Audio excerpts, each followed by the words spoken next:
Hey, Kate. Yes. What was Dr. Frankenstein's New Year's resolution? Hmm. Um, to not be such a do-it-yourselfer? To bring in the professionals? Yeah. No, quite the opposite. Okay.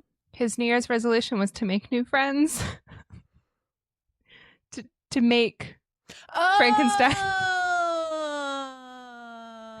Oh my God. I get it. Okay. Excellent.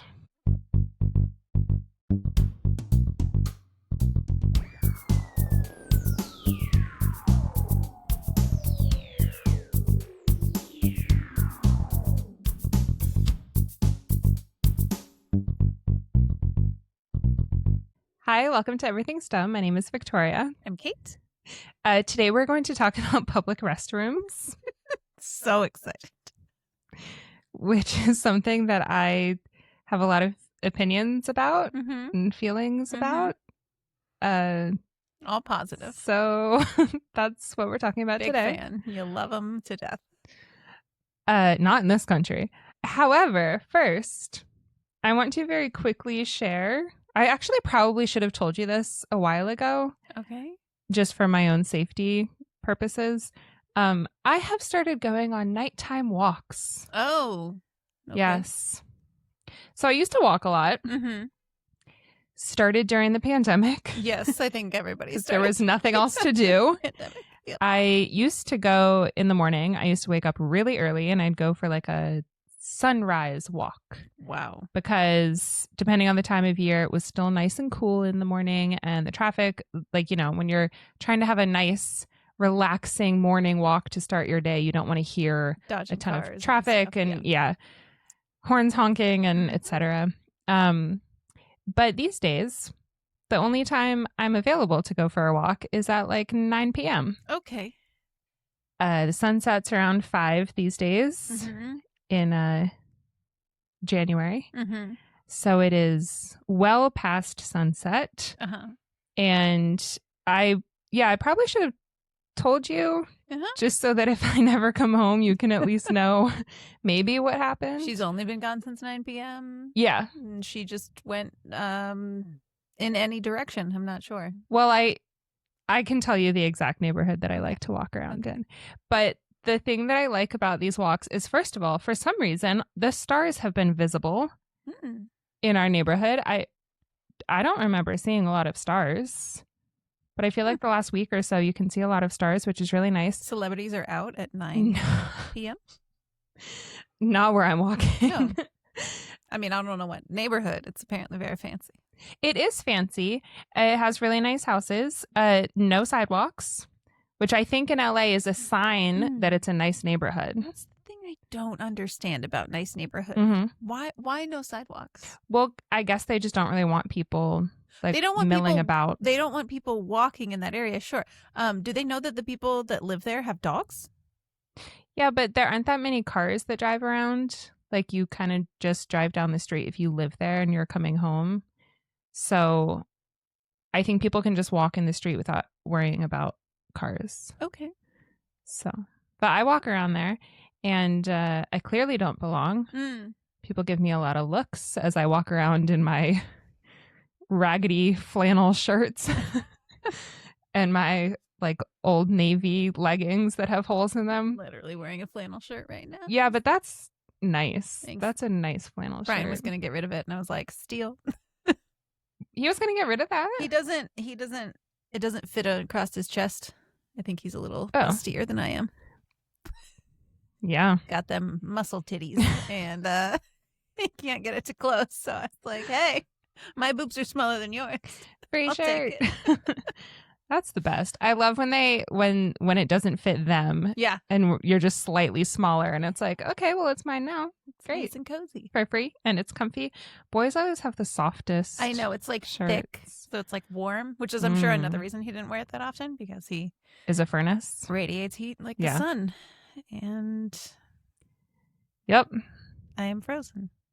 Yes. All the time. He's a sweaty boy. Yes. Anyway, nighttime walks. Anyway. No sidewalks. No sidewalks. Nighttime, no sidewalk walks. Yes. A lot of these houses still have their Christmas lights up. Lazy fuckers. I have seen 2 in one neighborhood, 2 of these giant inflatable Will Ferrell elf things. You know how in the movie Elf, when he's really excited, he like, I don't know how to describe it if you're not watching this, but he like goes like this and he like jumps up and down and he's so happy. It's that. Okay. Someone like took a still from the movie and then put it on an inflatable balloon and started selling it. Okay. So 2 houses in this neighborhood have those, and I think they're so funny. One house set up all of these Christmas lights to look like Star Wars. Wow. It was extensive. They had pretty much every character. It was crazy. But last night, I did notice that they've started to take it down. Which is really sad. But it is mid-January, so it's probably about time.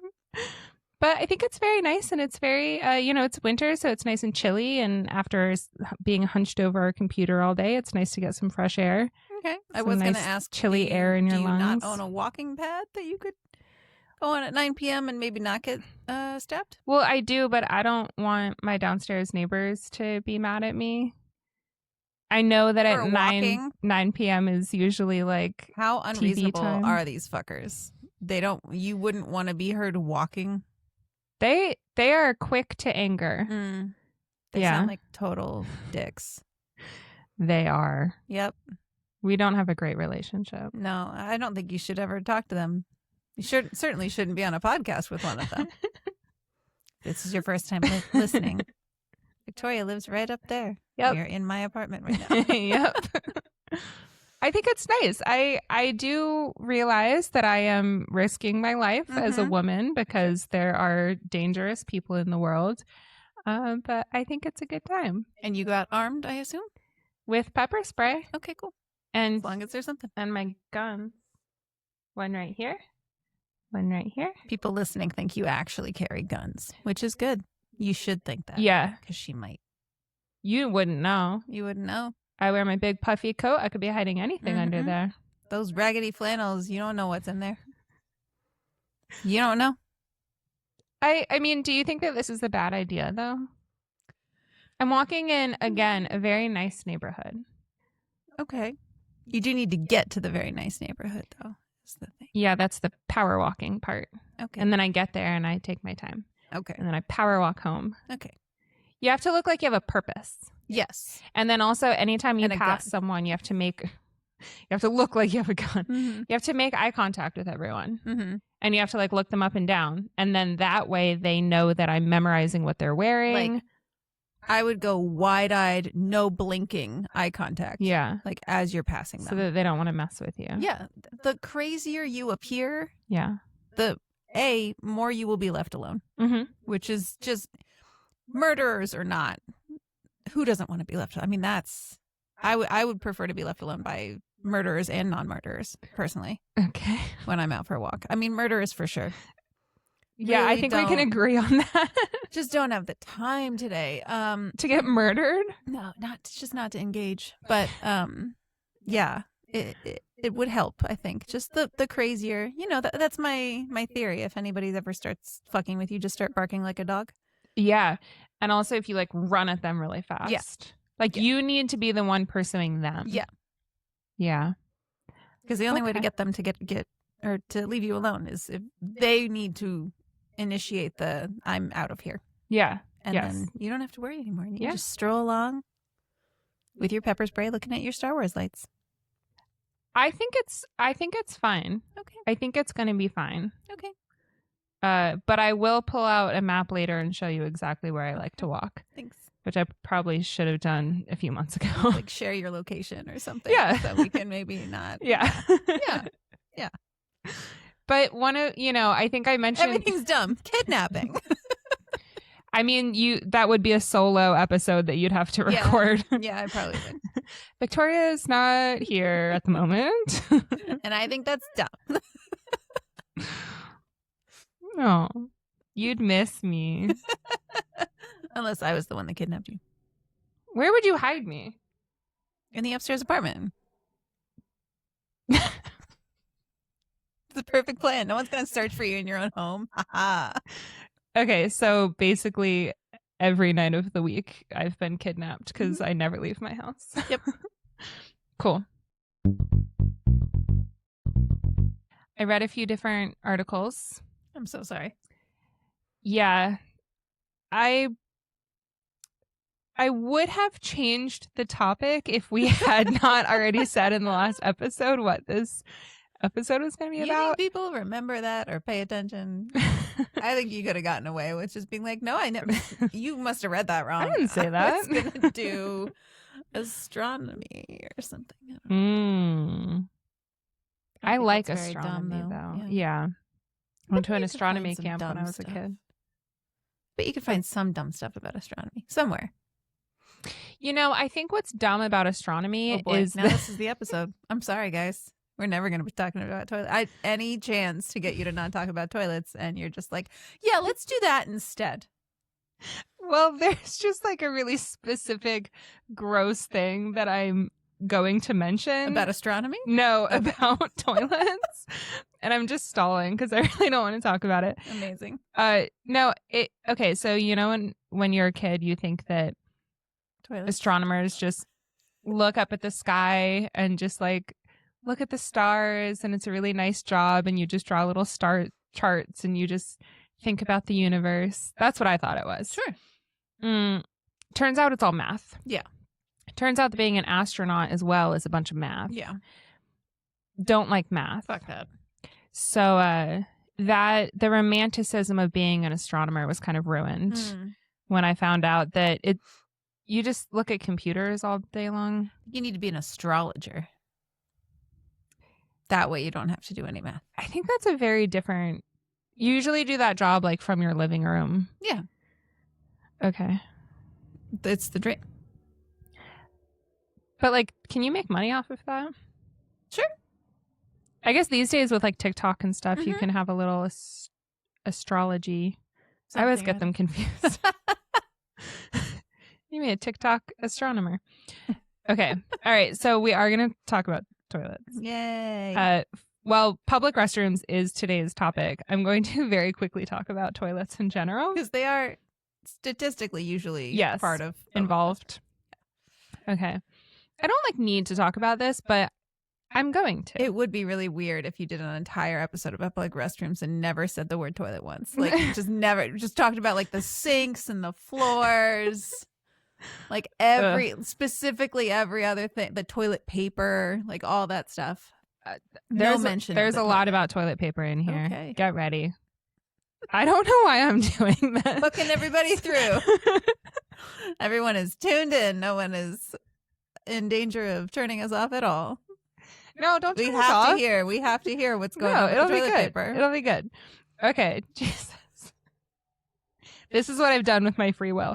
Okay. So, the toilet.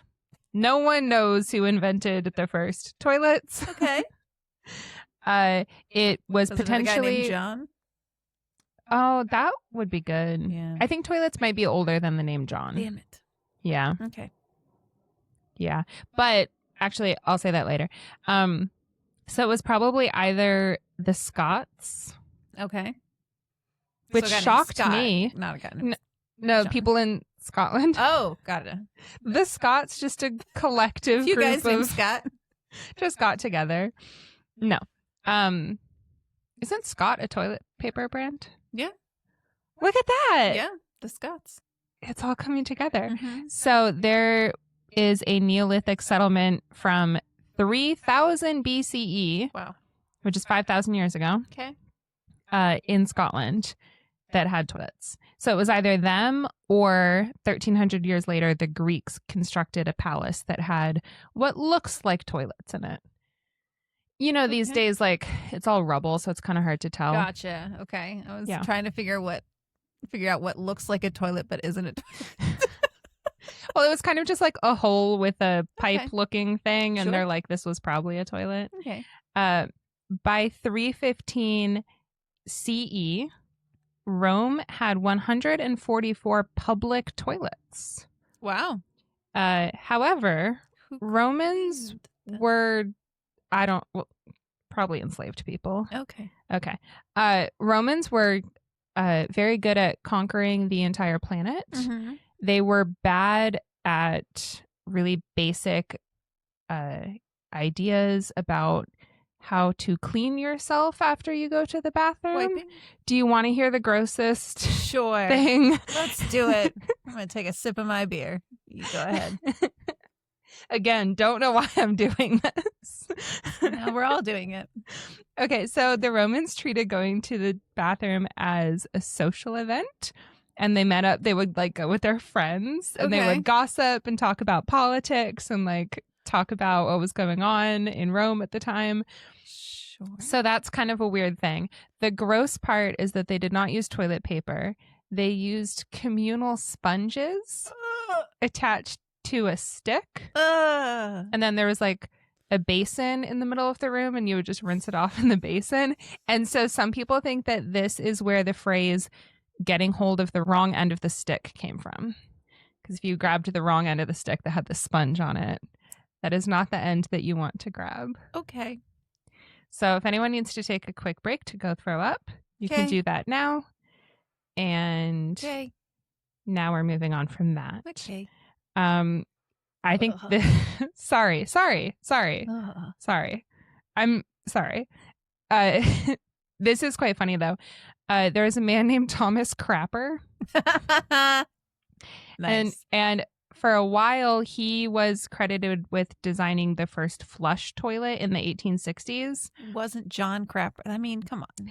That would have been perfect. But he actually did not invent the first flush toilet. 300 years before that, Sir John Harrington, who was a godson of Elizabeth I, invented a flush toilet in 1592. Jesus. So he built one for himself and then he built one for Queen Elizabeth I, but no one knew about it and he went totally unrecognized for developing that for 200 years. Wow. Until people found out later that he had done that. So because people thought he was a Nepo baby because he was related to the Queen. Probably. So he didn't get credit for actually. Yeah. Like a little Howard Hughes of toilets. Little rich boy that actually knew how to invent shit. Yeah. That analogy works. Good for him. So there is a historian named Peter C. Baldwin, and he says that the origin of public toilets in cities came from saloons. Okay. So you know what a saloon is? Yeah. Like a rowdy bar. A bar, yes. Saloons that had public restrooms did much better than ones that didn't. Yep. Because people needed to pee. Of course. While they drank gallons of ale. He said that saloons offering restrooms was a service as effective as free lunches. Wow. So if you had a bathroom in your saloon, people would come to you just like as if you were giving away free food. That's how badly you need a bathroom. Although if you're giving away free food, you also need a bathroom. You also need a bathroom. Because food's got to go somewhere. Yeah. It's not a law in California that if you serve food, you have to have a restroom, which was shocking to me when I moved here from Virginia. I remember I lived here for about 3 months, and then I went up to San Francisco to visit my sister because she was there visiting a friend. And she and I were walking through the city, and we both had to pee. Yeah. And we went into all these different coffee shops, and no one had a bathroom. Yeah. And we're both from Virginia where it's a law. And I didn't even realize that it was a law. I thought it was just something you did. Right. I thought everywhere just had a bathroom. Right. We went into a Starbucks at one point and they looked at us like we were absolutely crazy. They were like, no, we don't have a public bathroom. I was like, what are you talking about? Starbucks, though. Of course you have a bathroom. Like, I was just shocked. So, yeah, public restrooms can kind of be difficult to come by. So, So in the second half of the 1800s, so in the 19th century, Jesus. You're welcome, hotels, department stores, and railroad stations started to offer restrooms. But surprise, surprise, they were for wealthy white people. And they did not want to have to mix in with the poor people and the people of color who were going to the bathroom on the street because there was nowhere else to go. So the rich white people were like, we're going to build bathrooms for ourselves. Nice. You didn't have to pay for it, but you had to like show up being white and then also looking presentable. Right. And then you could use it. But yeah, they viewed it as a way to separate themselves from like the lower classes. I hope they all grabbed the wrong end of the stick. Oh my God. I can't. I shouldn't have included that. Oh well, too late. Too late. Too late. So they also only had urinals at this point for men and women. I'm sorry, what? Yep. So not super easy for a woman to use a urinal. So they kind of... Wait, but toilets existed. Yeah, but... And they didn't think to put toilets in the restrooms? No. But I think they were trying to do it on the cheap. And also they didn't really have... The first public restrooms didn't really have like cleaning crews. Okay. So they had to come up with a system that would stay cleaner like on its own without having to hire people to come in and clean. How? So... I mean, I've never cleaned a urinal, so I don't necessarily know the difference, but that's what this website says. Strictly number ones, then. Oh, yeah. So, like, what, how? Oh, yeah. And yep. Train station. Okay. I don't. Yep. What happens if you can't, like, you then you're going in the street? The rich white lady is going in the street? Okay, so very quickly. We're all Maya Rudolph and Bridesmaids? What the fuck? What's the point of just having a urinal? Scene of any movie I've ever seen in my life. One of my favorite movies of all time. But that whole part is just atrocious. She's like, go around. Just go around. Okay. So very quickly, it became evident that women could not use public restrooms. Okay. Because what are they supposed to do? Right. And then also people were like, well, women are supposed to be at home in the kitchen and raising their children. So why are they even out and about? Why do they even need a public restroom? Peeing in the kitchen. Sure. Okay. I mean, there's a sink right there. Okay. We're back to Bridesmaids. Also, another name for public restrooms was a comfort station. And by 1919, more than 100 cities in the U.S. The comfort station. Had opened comfort stations. A comfort station that's just a room with a urinal in it. Yeah. How comfortable? I still think it's better than going on the street. Probably not. I think this was before hand washing was common. Okay. My next episode is going to just be so flowery. Yeah, it's going to be great. Okay. I mean, I am going to have well, I don't know yet, but I'm going to have to think of something that's really fun and delightful that also has a dumb aspect to it. Yes. So give me a few minutes. Okay. Not right now, but I'll think of something good. I feel like I have to at this point. Urinals. No. Well, yeah, those are probably dumb too. So there was a professor of history at Temple University who said that public restrooms were becoming so popular that mayors would show up to town halls and brag about the public restrooms that were under construction in their town. And their popularity would just skyrocket because people were like, yes, this is what we want. This is what we care about. And they're not wrong. Sure. It just seems so funny these days to think about a mayor showing up and bragging about that and people just like breaking out into applause. Urinals for everyone. Yeah. Again, better than going in the street, I think. It's like they were so close, like they were right there. Yeah. And they were like, nah, urinals. I feel like that describes a lot of human progress, though. Because, like, a toilet versus a urinal. Yeah. You, first of all, have options. You do. Ladies can use it. Yes. Like, what? Yeah, but doesn't it just make sense that they would come up with this great invention of a public restroom and then be like, oh, no girls allowed. This is only for the boys. But again, you're still limiting yourself. Well, we don't know what the men were up to in there. Okay. Okay. I need to stop saying stuff like that. Okay. Okay, so the beginning of Prohibition in the 1920s.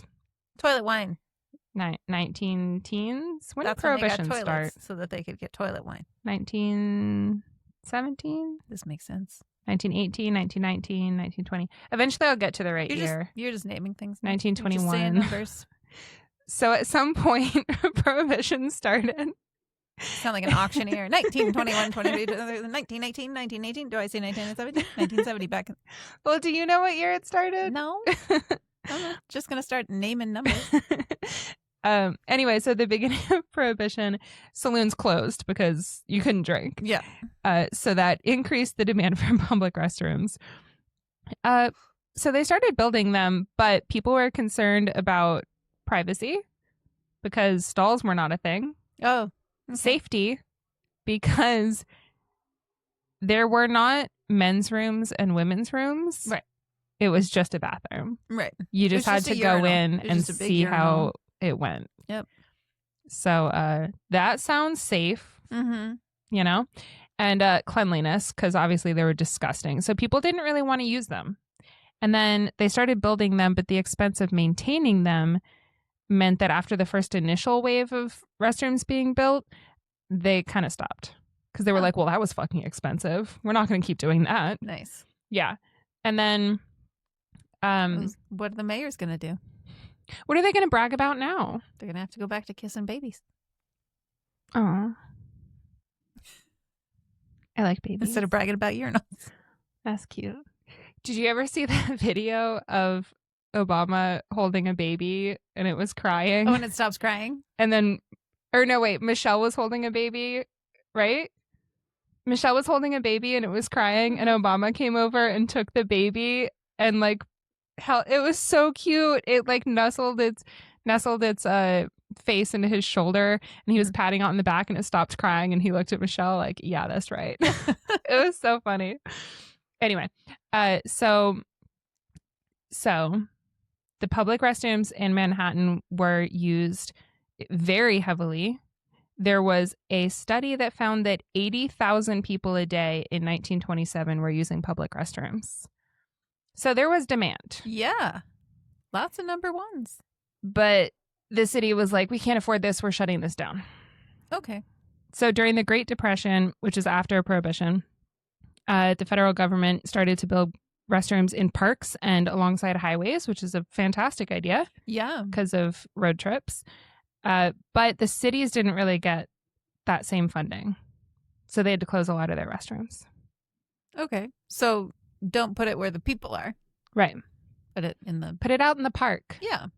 But not in the middle of a city. In the park where theoretically if you did have to go somewhere outside, a park would probably be a better option than a fucking train station. Yeah, or like a city street in public. Right. Yeah. So let's put it in the one spot where like if someone did need to do something outside, it could actually be like buried and covered and out of the way and not, and no one would see you doing it. Let's just do it.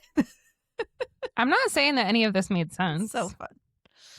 So smart. Everybody and then is just really, And then also it's a good thing men are in charge. It's really, they're killing it. They're doing such a good job. Such a good job. Yeah. Fantastic. Good thing they're not in the kitchen. The world is in a really great place right now. Oh, okay. It's been a rough. Yep. What? Start to the year? Decade. Decade? Century? Anyway. And then in the 1970s, there was in the U.S. an economic depression, which I think you've probably heard about. Remember how like don't remember because we weren't there, but like, you know how gas prices were super high in the 70s? Oh, yeah. Yeah. So there was just an economic depression in the U.S. and a lot of restrooms were closed. Okay. So basically in the mid 1800s, they started building public restrooms. And then in the early 1900s, they were like, this is really expensive. We don't want to keep doing this. Nice. And they kind of tried to keep building them just to keep up with the demand. But then as the 1900s went on, they were like, we just can't afford this. We're not doing this shit anymore. Yeah. So they started shutting them down. And then by the time they got to the 70s, they really started shutting them down. Fun. So That's why in the US, we don't really have a lot of available public restrooms, which is very frustrating. Okay. And that same historian that I mentioned earlier, Baldwin, he said that there is a consumer model of privacy which preserved class privilege by excluding the less affluent. And he said that bodily privacy is a purchasable commodity, not a right conferred by government on all citizens. So if you have money... I hope he grabbed the short end of the wrong end of the short end? Wrong end of the stick. Wrong end. The wrong end. I'm not saying that he believed these things. I'm just saying this is what he observed. Oh, okay. The sponge end. He wasn't just like, this is how things are and should be. No. Okay, so let's talk about modern anything else? Public restrooms. My biggest complaint with public restrooms... Not enough sponges.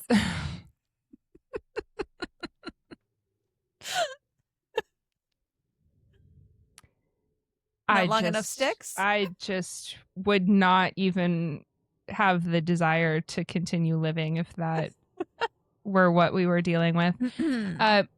Besides the fact that they're impossible to find, like they're just not available, is the condition of them. Like they are always dirty. Yeah.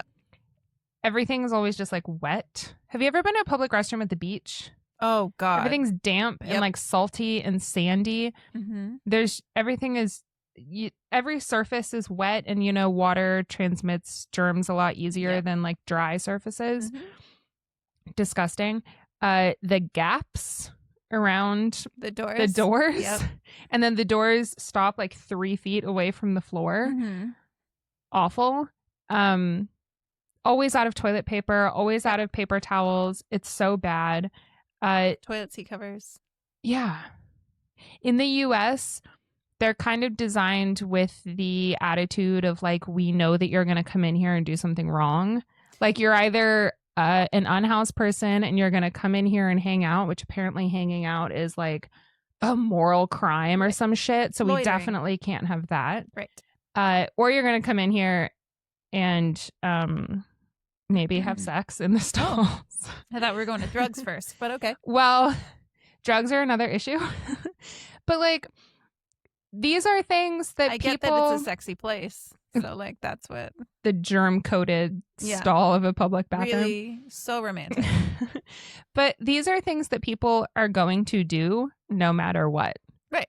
So let's just have a door that doesn't have a 4-inch gap on either side so that we don't actually see it. Like if someone's going to go into a public bathroom and shoot up in the stall, they're going to do it whether you can see them or not. Right. I'd rather not see that. Sure. I always thought that the gaps in between the doors, that I don't understand. But the one at the bottom, I always thought that was so that you could see if someone was in there or not. That's what I always used to have to do. I think of like being a kid and being in school or whatever, and you just walk into the bathroom and like look under all the stalls because you don't want to. Sometimes you'll press and it's like the lock is broken, and so there's someone in there and you don't think that they're in there and all that kind of stuff. Or like if it's one of those. Have you ever been at a place, it's usually like an amusement park or something, where there's a really long line for the restroom and there's a ton of stalls, and you get to the front and you have that pressure of like, I'm next, and you have to like feel like an air traffic controller because you're looking all over the room, like trying to find, like see the next door that opens as fast as it is, like because you feel that pressure of everyone behind you has to go too, and so you're like, I can't be the car sitting at the front and the light turns green and then somebody honks on there. Like I have to be ready. I have to know so that the next person can't be like, oh, over there. Like you just never want the next person to have to point out to you which stall is open. The worst thing too is at an airport, there's the first little row of stalls, and then sometimes down a hallway there's like a second one, and you're waiting there, and then you realize that there's keep an eye on both. Or you think there's just the one, and then it's like, oh, you can go around here, and there's 80 different stalls that are open and you didn't realize. It's confusing. It really it's is. Hard. Yep. Yeah. I do think that having a gap at the bottom so that you can see if someone's in there or not does make sense. I just think it could be like a foot. Yes. Instead of 3 feet. For sure. So. Or you could get the kind of doors that like you can clearly see when they're locked and Yes. unlocked or something. Like they say available if it's unlocked or whatever. My other complaint is, and this I guess is also specific to airports, the stalls are so small. And a lot of times when I'm flying by myself. With a bunch of stuff. So I have my suitcase that you have to take with you everywhere. Right. Because you're not, first of all, allowed to leave it unattended. Right. But even if you were allowed to, I wouldn't want to because I don't want my shit getting stolen. So you have to take it into the stall with you. Mm-hmm. And there is one airport, I think it's called IAH, but I think it's the George Bush Airport in Houston. Okay. That has these really cool doors. First of all, the stalls are massive. Nice. And then the doors, there's no gap anywhere. And they go up like 10 feet in the air, so no one is ever looking in. Wow. It's great. Great place to do drugs. Probably. But the stalls are so big. Follow for more tips. And the doors just like rotate. It's kind of hard to explain, but you can easily get all your stuff in and then you just like rotate the door closed and it's sealed on all sides. Nice. It's fantastic. You're not crammed in there. There are actually hooks that you can hang your backpack. Wow. The other problem with public bathrooms, no hooks anywhere. Yeah. What are you supposed to do if you have a backpack? Like, I don't want stuff falling out of my backpack into the toilet. Right. So I'm like, I want to hang it on the door. You just have to like hold it. You're sitting on the toilet. You have to hold it. Holding it like a baby or in put front it of you like or something. put the straps over your shoulders like in front of you. And then it does feel like you're holding a baby. Yep. Yeah. And then also, what is up with those toilet paper dispensers that are like, they have the giant rolls side by side and there's like the plastic panel on the bottom. Yep. And when the one roll runs out, you can't move the plastic panel over to get to the giant. What's the point of those? No idea. Just to infuriate, I think. I don't understand. Yeah. It's terrible. It's so American to be like, here's a service, but we're going to make it the worst experience of your day. Yep. Like, here it is. We are giving it to you, but you're not going to like it. Yeah. You're not going to have a good time. No. We didn't think ahead before we did this. We just did it. Kind of like living in America in general. Yeah. Sorry. That's how it is. It's not my fault. I didn't do it. Okay. Toilets around the world. Oh, boy. Okay. A toilet world tour. In France, they charge for public restrooms. Wow. Charge a little bit of money. The French, this is a stereotype. I've never been to France. I don't know this personally. The French are maybe a little on the judgy side. So I did read that if you are, especially if you're an American tourist and you're looking for a restroom in France, specifically probably Paris, and you start asking around for a restroom, people will not be happy about that because they think that you should just figure it out on your own and they don't really want to talk to you in the first place. It's one of those like, oh, you're so incompetent that you have to use a public restroom. Like, why didn't you think of this ahead of time?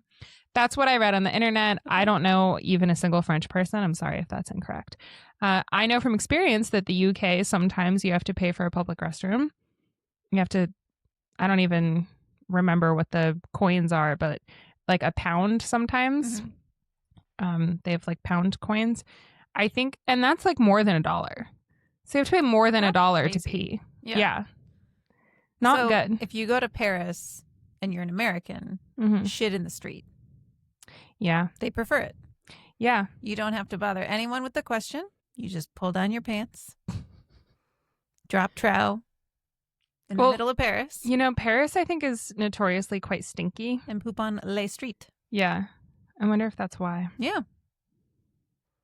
It's also... I don't want to inconvenience anybody by asking. Yeah. So I'm just going to do the next best thing, which is... Just poop and clear view of... Poop in the street. Everyone. Okay. I don't think that it will surprise you to learn that the public restrooms in Germany are very clean. Organized. Everything is very... They're cleaned on a schedule. Everything makes sense. Everything is well stocked. Yep. You can just get in and get out. Yep. Because why would it be complicated? Let's go. Yeah. For next Oktoberfest. That'd be fantastic. Okay, I think we should go to Germany for Oktoberfest. Okay. And then I really want to go to the UK in December and go to some Christmas markets. Okay. And get some really good food and hot cocoa. Okay. I don't know what you will eat. I don't either. You could have some tea. I will be eating those bread things that they pour all the melted cheese inside of. You know, they scoop out the bread and then they get the big thing of cheese and they just scrape off all the melted cheese inside. I don't know what you're talking about, but... Okay, well, I've seen about 1,000 videos of that on Instagram, but I don't send them to you because you don't eat cheese. So, but delicious, I imagine. Okay. Yeah. I will have plenty of beer at Oktoberfest. Yes. Well, that's vegan, so that's good. There we go. Mexico. I have been to Mexico. They charge for toilet paper. They don't provide toilet paper. So they don't charge for the toilet, just for the paper. Yeah, so I guess you could take your toilet paper with you. I was going to say bring your own sponge. Oh, my God. I so regret mentioning the sponge. Like, I didn't have a good time talking about it, and now it's clearly become an issue. It's not an issue. It's just stuck in my brain. It's the only thing I can ever think about, and I'll just never stop talking about it. But it's not an issue. So disgusting. So isn't that also sexist? Because men don't need toilet paper for as much stuff. Yeah, the world is sexist. That's like everything we do. Yeah. That's lame. Yeah, I have been to Mexico a few times, and my mom and I went to a church that was quite beautiful just to like look around. We didn't go to a service or anything, but they had a public restroom out back that we went into, and then a woman came in and started speaking to us in Spanish about toilet paper. My mom speaks a little bit of Spanish, so she came out and started talking to the woman, and the woman was telling her that she had to buy the toilet paper from her. She was like an attendant who worked there. Okay, not just like some woman that went and stole all the toilet paper and was like, you got to pay for this shit. No, she worked there. She had just been in the next room. She had a little daughter who was coloring in a coloring book. It was really sweet. And I saw the little girl and I was like, that's so cute. And then we went into the bathroom and her mom came in and was like getting us to buy this toilet paper from her. And I was like, this is... Coloring books ain't cheap. This is very different. Yeah. So they charge for toilet paper. And then also in Mexico, I love I've been there twice and I had a great time. And it's just so beautiful and the people are really nice. But one thing that I cannot stand is that you can't flush the toilet paper in Mexico. It has to go in the trash can. Oh, okay. Every time. Wow. Every time. Wow. So. Wow. So there's that. Okay. Anyway.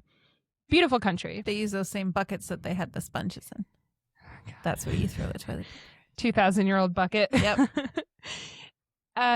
China does not have dividers in their restrooms. They do not have stalls. What? So go back to the Roman communal thing where they all just hang out and chat. Yeah. Okay. Do you remember that episode of Idiot Abroad when Carl went to China and he went into the bathroom and there was a guy using the bathroom and he was on the phone and he worked at a restaurant around the corner and he took an order over the phone, like a to-go order. Oh my God. And he said something. I don't remember if Carl said this as a joke or if he actually heard the guy saying this, but I think maybe Carl made it up. But he was like, yeah, he took a to-go order over the phone and was like, yeah, it'll be ready in 5 minutes. Actually, maybe give me 10. It's like, I hope that you're going to spend more time than that, especially like once you factor in washing your hands first before you go back and make the food. Hopefully that happens. But yeah, I think Carl like opened the door and was like, oh God, and then left and was like, I don't know what to do. Yeah. Interesting. Yeah, so they don't have stalls and they also don't supply toilet paper. Okay. So I don't even know what you're supposed to do in China. Just a hole in the ground? Yeah. Okay. Literally. Okay. Yeah. South Korea, of course, puts the U.S. to shame. Everything is modern. No stall gaps, which is apparently very important to me. Everything is very clean. It's kind of the same as Japan. both of these places have music. Like on your toilet, you can hit a button and it plays music. Nice. So if you don't want people to hear you going to the bathroom, like, you know how some people are like shy and they don't want people to hear them peeing? Yeah. You can press a button and it'll like play some classical music. Interesting. Yeah.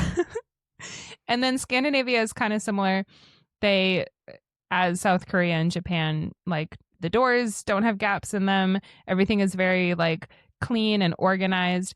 And the attitude there is that Scandinavian governments assume that you are a decent person and you will behave yourself. Huh. And like, why do we need to watch you going to the bathroom to like monitor what you're doing in there? Like the US does. Yeah.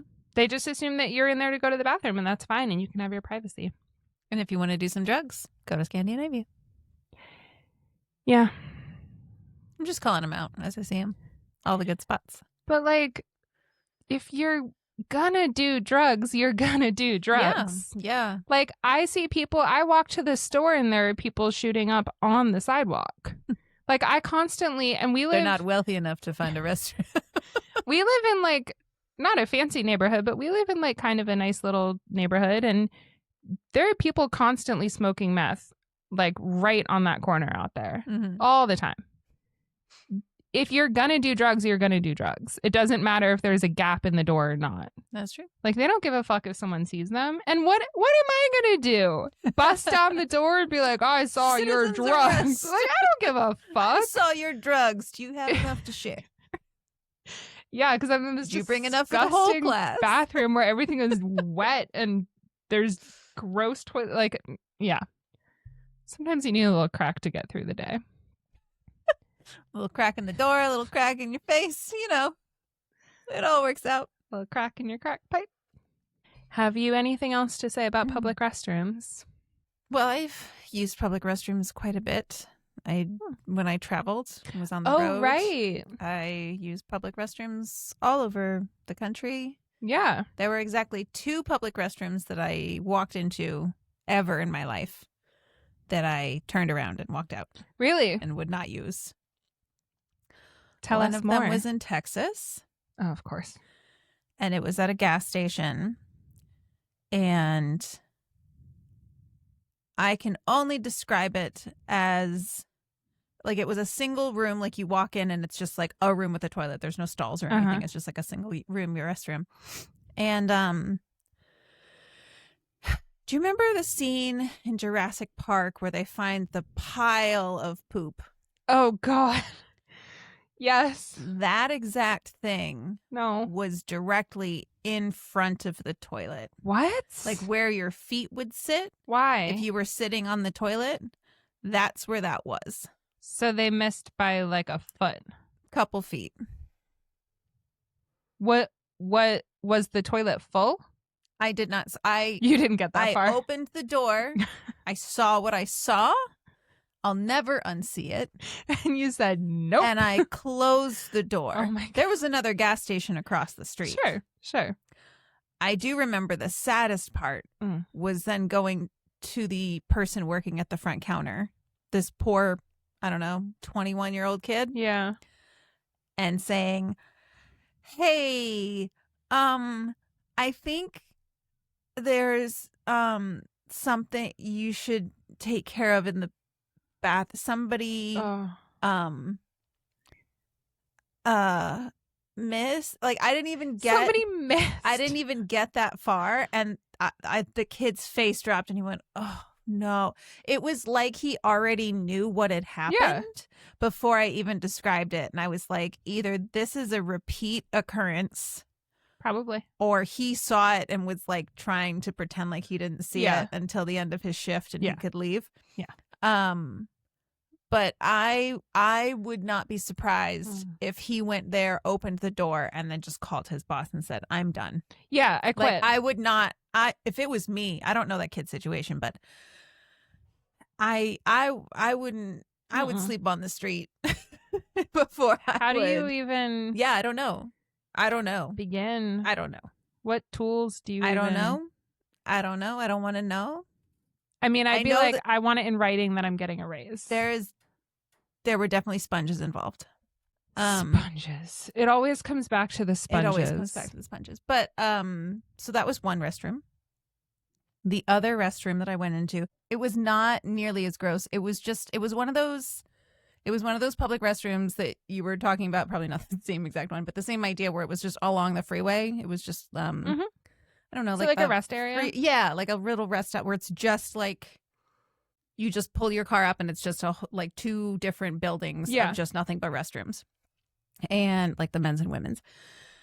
And I went into the women's and I really had to go. And I walked in there and it was one of those, there wasn't like a door that closed. It was just kind of like you walked around a thing, which is for cleanliness. So you don't have to like put your hand on a handle. And those are fine because you turn like several corners. You go around like a thing and nobody could see into it unless you were like walking down a hallway and making a turn. Anyway. Yeah. So yeah, great that there's no doors for that. However, I walked in there and it was filled with flies. Like filled with like buzzing everywhere around you. And I was like, if I sit down, they're going to just land on me. Yeah. I would have also assumed that there were also really disgusting things in there, considering it was a bathroom, or that there was like a dead body in there. I would have booked it. It was like there were other people in there. Like it was really weird. I don't know why they were just, it didn't like smell particular. I think it was just because it was such a windy area. Yeah. And this was the only place where they could like be that wasn't in the wind. Yeah. I don't know. Maybe they were born there out of something really gross at some point and they just stayed because they couldn't go outside because it was so windy at that spot. But I couldn't do, I was like, I'm not going to sit down and have flies land on me as I'm. Yeah. Like I would have to sit and like constantly be moving. You know what I mean? Like I'm not going to do this. And so I just got back in the car and I was like, we have to go to the next, like, and rest stops are not in hugely populated areas. So, well, when you're on the highway, I don't know the actual number of miles, but it's probably like every 150 miles. Yeah, I mean there were depending like on stores and restaurants and gas stations and stuff. And I think we just went like the next place that we went to wasn't another rest stop. It was like a either a McDonald's or a gas station or something like that. But yeah, I really had to and couldn't and it wasn't because, like I said, it smelled or I saw anything particularly gross. It was just like, I don't want flies landing on me as I pee. So, McDonald's, which you just mentioned, I know is a bad company. We do not like them. However, McDonald's restrooms are notoriously so clean. They are. They're one of my favorite places to stop on a road trip to go to the bathroom. And I don't like supporting McDonald's, but sometimes I'll get like a small coffee or a small fries. Yeah. Just so I'm not that dick who comes in and uses the bathroom and doesn't buy anything. Yeah. And I don't know, the people, in my experience, the people working at McDonald's are usually pretty friendly.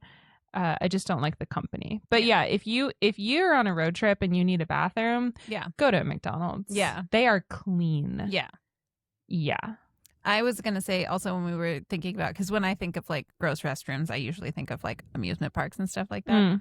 But I was going to say, except for Disney, I was just going to say, when we go to Disney, like you will see that they're just constantly like, it's just one of the most staffed amusement parks ever. Like there's so many people working there all the time and they're constantly cleaning.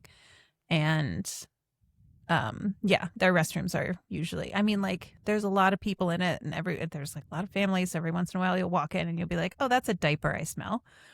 But it's not like gross, you know, it's just people got to do what they got to do. You got to do it somewhere. I just think that there should be more cleaning involved. I think whoever is responsible for hiring staff to stock the restrooms needs to do a better job at properly hiring people. There's somewhere in the system there's a gap. It's one of those things where like, because I used to work at a restaurant when I lived in Ventura, California. And I remember someone saying, like, this is the cleanest bathroom in Ventura. And the reason was because every single person at the end of every single shift had to clean the bathroom.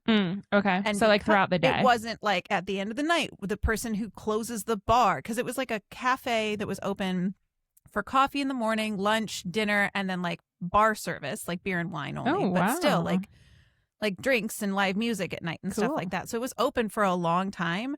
And so if that all fell on the like nighttime bartender, it would have been disgusting at that point. Yeah. But because it was cleaned so often, like it was never bad. It was never in a bad situation because that's good. Multiple times per day. And it was just like the owner just wasn't stingy on the paper towels. And so when I was trained on how to clean the bathroom, it was just like take a bunch of paper towels and just spray everything down and just wipe it down with paper towels, throw them away, and wash your hands. Like, it's not that gross if you never let it get gross. Yes, exactly. And so if you're just constantly at it and constantly cleaning it, and obviously, like, it was a single room restroom. It wasn't like a huge restroom where it took a long time or anything. It was like one toilet, one sink. And if it was constantly cleaned, it was fine. So people just need to stay on top of it. Yeah. It just needs to be a thing that happens multiple times a day. Yeah. I feel like, and I know I say things like this constantly. I'm going to say it again. All right. I feel like in these United States of America, there is this attitude. It's this like individualism. Yeah. It's I'm not going to do anything for other people. I'm just going to do it for myself.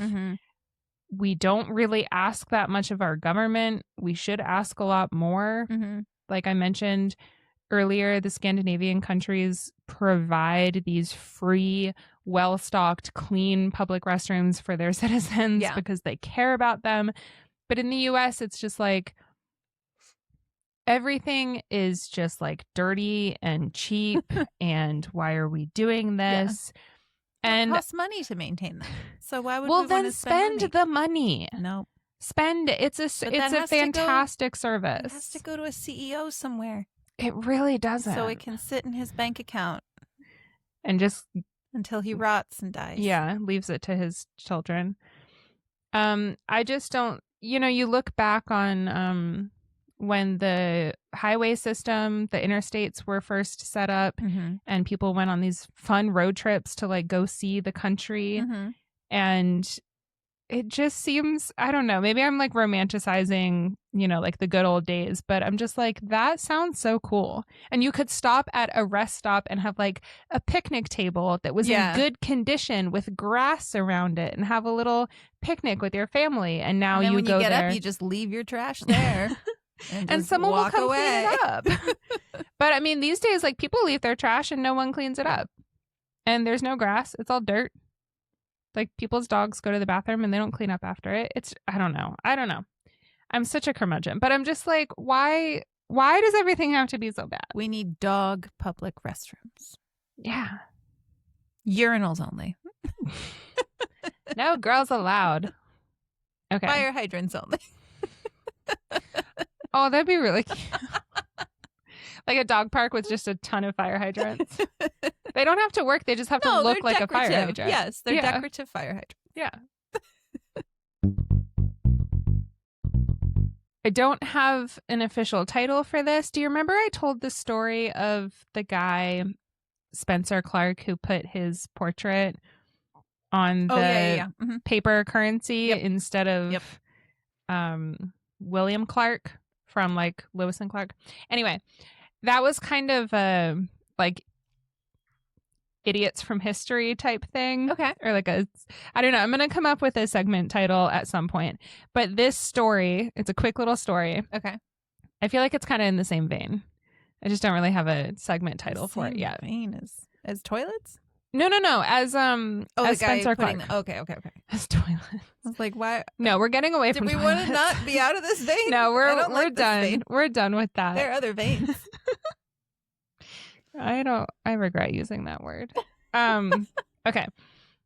So this gentleman, his name was Jack Daniel. Well, his name was actually Jasper Newton Daniel, but he went by Jack. Because he wanted the whiskey. Yeah. Okay. He ran away from home when he was 7 years old at some time in the 1850s. I guess they don't actually know when he was years old. Born. Yeah. Jesus Christ. Well, again, 1850s. It was just a free-for-all. Okay. Who knows even what was going on back then? They were beginning to build public restrooms for men only. Gross. So he moved in. This is just such a bonkers story. It's very short. This is going to be very short. Little tidbit. He moved in with Reverend Dan Call, and he helped him with his whiskey business. So a 7-year-old moved in with a reverend and started working at his whiskey business. This would be a national story today. This would be on the news. 7-year-old and a reverend started. Okay. So Reverend Catholic? Dan Call. Reverend. I don't think reverends are Catholic. No, but it just with the little boy. I would sounds think. Catholic. This sounds like a Catholic story. Yeah, it does. And they like to drink. They do. Catholics. Yeah. Got to get that wine. Cheers. The blood of Christ. Mm-hmm. Or whatever they tell themselves. God, must have been wasted 24. So this reverend adopted Jack. And then people were criticizing him because he would like preach on a Sunday. And then on a Monday, he would wake up and make whiskey. Nice. So they thought that was immoral. 7-year-old best friend. Adopted son. So anyway, so as Jack Daniel got older, the reverend was like, okay, I need to get rid of my whiskey business because it's making me look bad in the church. So he sold Jack his whiskey business. So now the business belonged to Jack. How old was he at this time? I think he was a teenager. Okay. Or in his 20s or something. He was quite young. So he sold the business for $25. Wow. To Jack Daniel. You can't get any Jack Daniels now for $25. No. So this is the point of the story. So when Jack Daniel was older, a few years later, he came into work early one morning before anyone else arrived, and he wanted to get some paperwork done, but he needed to open the safe in the distillery. And he was the only person there because it was early in the morning, and he couldn't remember the combination. So he got really frustrated, and he kicked the safe with his left foot. Okay. Out of frustration, because I guess that's what you do when you're frustrated. Ouch. You kick things. So he broke his toe and got a nasty infection. And this was, in the early 1900s at this point. Okay. Medicine was not really a thing. Going to the doctor was not really a thing. He got a horrible infection and his foot had to be amputated. Oh my God. And people joked that he could have just like dipped his foot in whiskey and gotten rid of the infection. I'm not really sure that that's how it worked, but like if I were running a distillery and I got an infection, that's probably what I would try. I would at least try. Anyway, so his foot had to be amputated and then he got gangrene and it spread throughout his system. And he eventually had to have his entire leg amputated. Yep. Because he couldn't remember the combination to a safe. Right. And then he never got married and didn't have any children. So he started turning over control of the company to his nephew. And he knew that he was about to die. So he just like gave the business to his nephew. And then he died from complications from gangrene in 1911 at the age of 61 years old. Wow. Because he kicked a safe out of frustration. Jesus.